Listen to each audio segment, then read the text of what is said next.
Hello, আমি Riya. Welcome to Riya's lifestyle. সানডের দিনে কি আর বিকালবেলা বাড়িতে বসে থাকতে ভাল লাগে? একদমই ভাল লাগে না। তাই জন্য আমি আর সুরজিৎ মিলে রেডি হয়ে গেছি। একটু যাবো হচ্ছে চা খেতে আর স্ন্যাক্স খেতে। ওই জন্য আমি বাইকে উঠেও পড়েছি, মাকে টাটা করে দিলাম। এরপর আমাদের গন্তব্য হচ্ছে বাইকে করে যেতে যেই ধাবাটা আগে পড়বে সেটাতেই ঢুকবো। তো আমাদের 99 ধাবাটাই আগে পড়ে, হাইওয়ে 99, সেখানেই চলে এসেছি। এটা হচ্ছে বৈদ্যবাটী আর ভদ্রেশ্বরের মিডিলে আছে, বা তোমরা বলতেও পারো যে দিল্লি রোডের একদম বৈদ্যবাটীর কাছেই এই ধাবাটা। আমার এতটাই ঠান্ডা লেগেছে আর গলা বসে রয়েছে, ভয়েস ওভারে হয়তো বুঝতেই পারছো। তো সেই কারণে আগে আমরা চাটা অর্ডার করেছি, আর তার সাথে স্ন্যাক্সে অর্ডার করেছিলাম হচ্ছে ড্রাই চিলি ফিশ আর ড্রামস অফ হেভেন। এই দুটো আমাদের ভীষণ ভালো লাগে। আর এখানে বলতে বলতে আমাদের ড্রাই চিলি ফিশটা দিয়েও গেছে। মাছটা বেশ ফ্রেশ ছিল, তাই জন্য দুজন মিলে এনজয় করছি।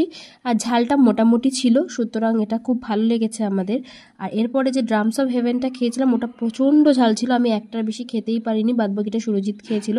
এই বলতে বলতে চাটাও দিয়ে গেছে। তবে সেই দিনকে চাটা আমার অ্যাভারেজ লেগেছে, এর থেকেও বেটার চা ওরা বানায়। এই যে ড্রামস অফ হেভেনটা দিয়ে গেছে। আজকের ভিডিওটা এইটুকুই, দেখা হচ্ছে নেক্সট ভিডিওতে। বাই।